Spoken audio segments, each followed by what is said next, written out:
रायगढ़ राज्य में एक बहुत ही शौर्यवान राजा थे। उनकी एक बेटी थी मैथिली। वो बचपन से ही बहुत लाड़ प्यार में पली बढ़ी थी, इसलिए बहुत घमंडी हो गई थी। वो किसी भी गरीब की इज्जत नहीं करती थी।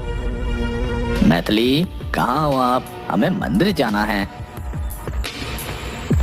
क्या फिर से मंदिर? गुड़िया, आज तुम्हारा जन्मदिन है, तो मैंने सोचा है कि मैं तुम्हारे हाथों से गरीबों को कुछ कंबल दान करवाऊं। पिताजी, आप भी ना कंबल ही दान करने थे तो आप ही कर देते। मुझे मंदिर में ले जाने की क्या जरूरत है? बहुत कहने पर राजकुमारी मंदिर जाने को तैयार हुई, पर मंदिर में राजकुमारी सबको कंबल फेंक कर देती है। बेटा, थोड़ा इज्जत से कंबल दो। तब ये गरीब राजकुमारी को आशीर्वाद देने के लिए उसके सिर पर हाथ रखता है।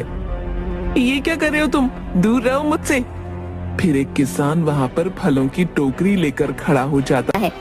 महाराज, मैंने सुना है कि आज राजकुमारी जी का जन्मदिन है, तो मैं उनके लिए कुछ मीठे फल लेकर आया हूँ। राजकुमारी, देखो, तुम्हें बेर बहुत पसंद है ना? ये लो। क्या ये भिखारी मेरे लिए फल लेकर आए हैं और आपको लगता है कि मैं इस भिखारी के हाथों से ले लूंगी? फिर फलों की टोकरी को लात मारकर वो सारे फल नीचे गिरा देती है। इन्हें कह दो ले जाएं अपने फल। राजकुमारी, ये क्या बदतमीजी है? माफी मांगो इनसे, ये बड़े हैं तुमसे। नहीं पिताजी, मैं नहीं मांगूंगी माफी वाफी। राज्य में लोग आपस में बात करते हुए, अरे देखा, आज राजा की बेटी कितने घमंड के साथ सबसे पेश आ रही थी। भाई, अपनी औलाद को हमारे राजा राह पर नहीं ला पाए। कहाँ हमारे राजा का बर्ताव और कहाँ राजकुमारी का घमंडी स्वभाव। सही कहा भाई, पता नहीं राजा कभी उसे सुधार पाएंगे या नहीं। किसी के साथ बात तक करने नहीं आती राजकुमारी को। शाम को राजकुमारी के जन्मदिन की दावत में सब लोग भोजन कर रहे होते हैं। पिताजी, ये आपने क्या बनवाया है? आपको पता है ना, मुझे पालक की सब्जी बिल्कुल पसंद नहीं है, और ये दही बड़े में दही इतना खट्टा। और थाली पर से उठकर चली जाती है। राजा बहुत अपमानित महसूस करता है। शाम को जब राजा अकेला बगीचे में बैठा होता है, तब उसके कंधे पर कोई हाथ रखता है। मौसी, आप? हाँ बेटा, आज मैंने सोचा कि आज राजकुमारी के जन्मदिन पर उससे मिलकर उसे आशीर्वाद दे दूंगी, पर यहाँ आकर देखा तो। मौसी, मुझे लगता है मेरी ही परवरिश में कोई कमी रह गई है, पर अब मैं क्या करूं कि वो सबकी इज्जत करना सीख जाए। मेरे पास एक तरकीब है। देख, मैं राजकुमारी के लिए कंगन लेकर आई हूँ। राजा की मौसी राजकुमारी को कंगन पहनाती हैं, पर वो कंगन राजकुमारी को चुभ जाते हैं। मौसी, आप ये क्या कर रही हो? मुझे बहुत दर्द हो रहा है, नहीं पहनना मुझे कोई कंगन। कुछ दिन बाद राजा का पूरा राज्य दूसरा राजा हड़प लेता है। राजा राजकुमारी को लेकर एक छोटे से गांव में जाकर रहने लगता है।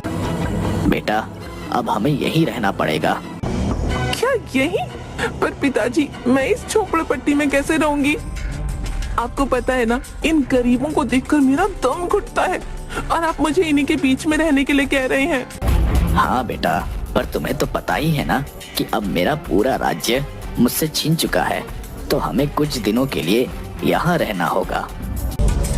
फिर राजा और राजकुमारी दोनों उसी झोपड़पट्टी में रहने लगते हैं।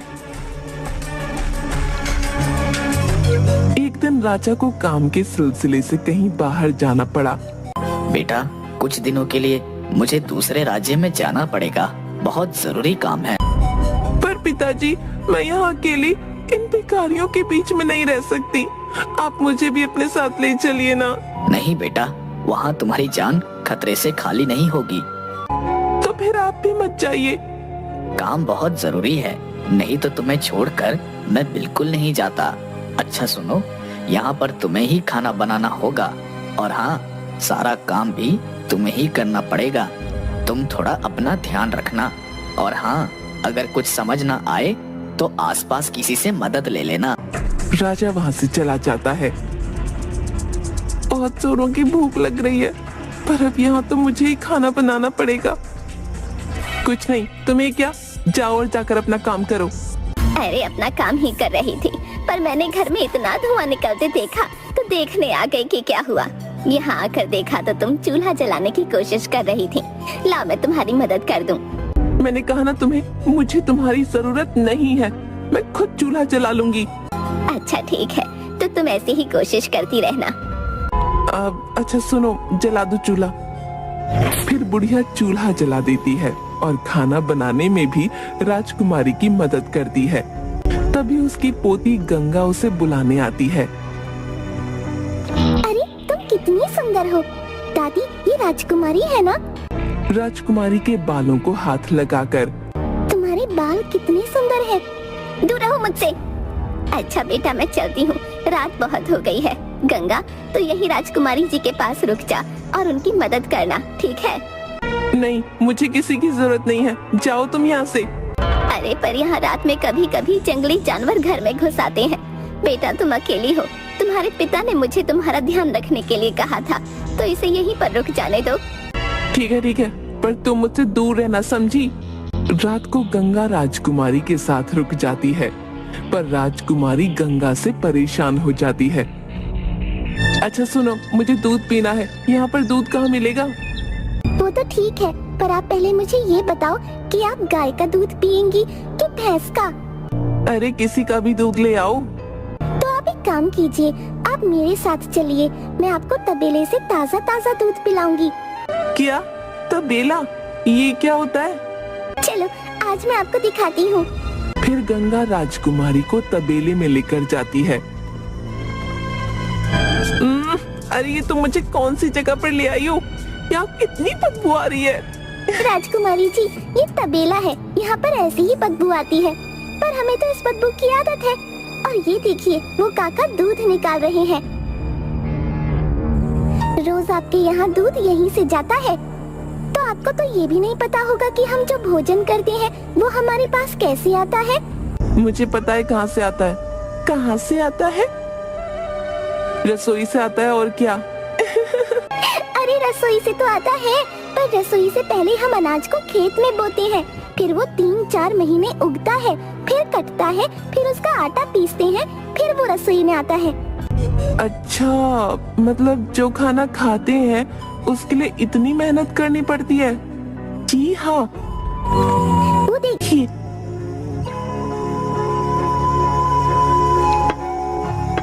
वो काका और बाकी सारे मजदूर खेत में दिन रात ऐसे काम करते हैं, तब जाकर हम खाना खा पाते हैं। अब चलिए मैं आपको आपके घर तक छोड़ देती हूँ। गंगा और राजकुमारी दोनों घर चली आती हैं।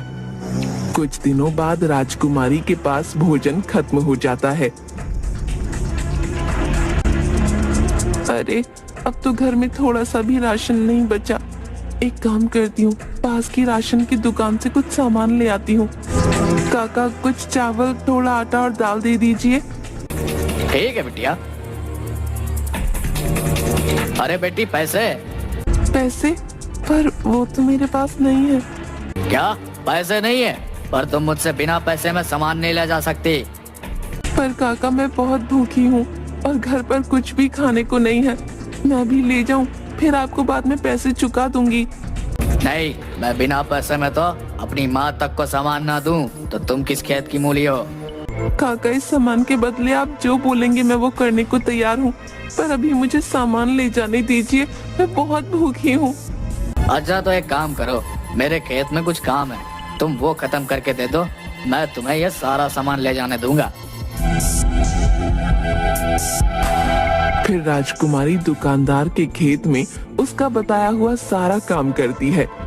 तब उसे एहसास होता है कि वो जिस खाने का अपमान करती थी वो कितनी मुश्किल से उगाया जाता है। कुछ समय पहले मुझे खाने की कदर नहीं थी और आज खाने के लिए मुझे कितनी मेहनत करनी पड़ रही है। फिर वो काम करके अपना सामान घर ले जाती है।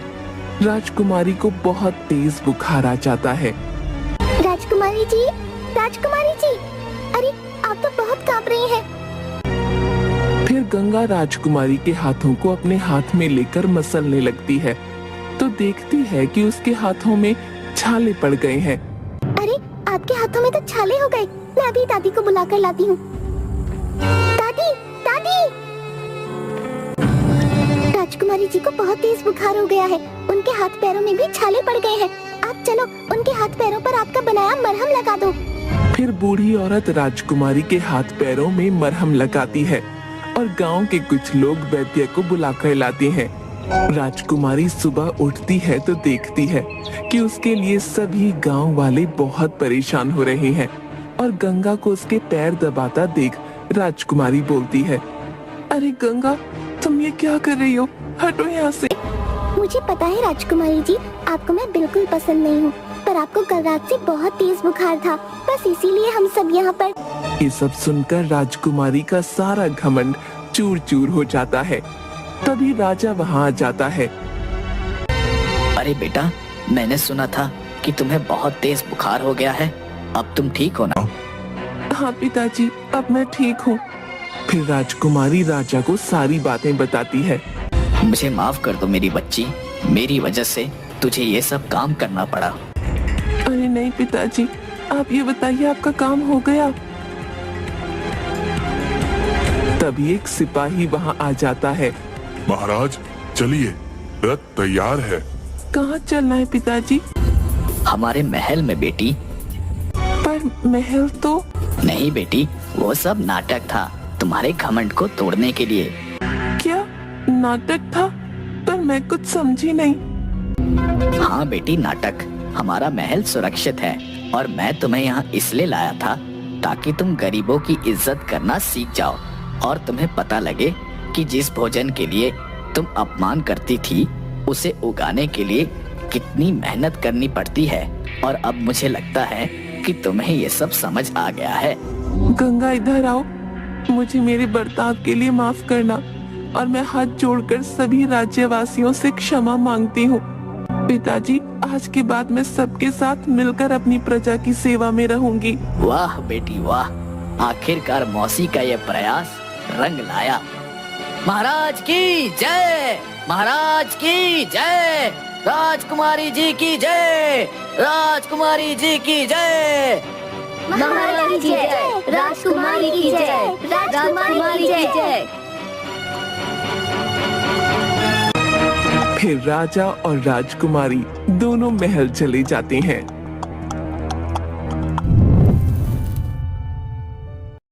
हाँ, बस 2 किलो लेके आना।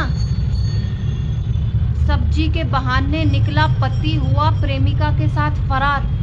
अजी सुनो, आ जाओ। नहीं मैं दाल बना लूंगी, आ जाओ। नहीं मैं शाम को ले आऊंगी, आ जाओ आप, मैं दाल बना लूंगी। नहीं आप अभी आओ, आ जाओ। हाँ आ जाओ। नहीं अभी नहीं जाना, मैं दाल बना लूंगी। कोई नहीं, आ जाओ।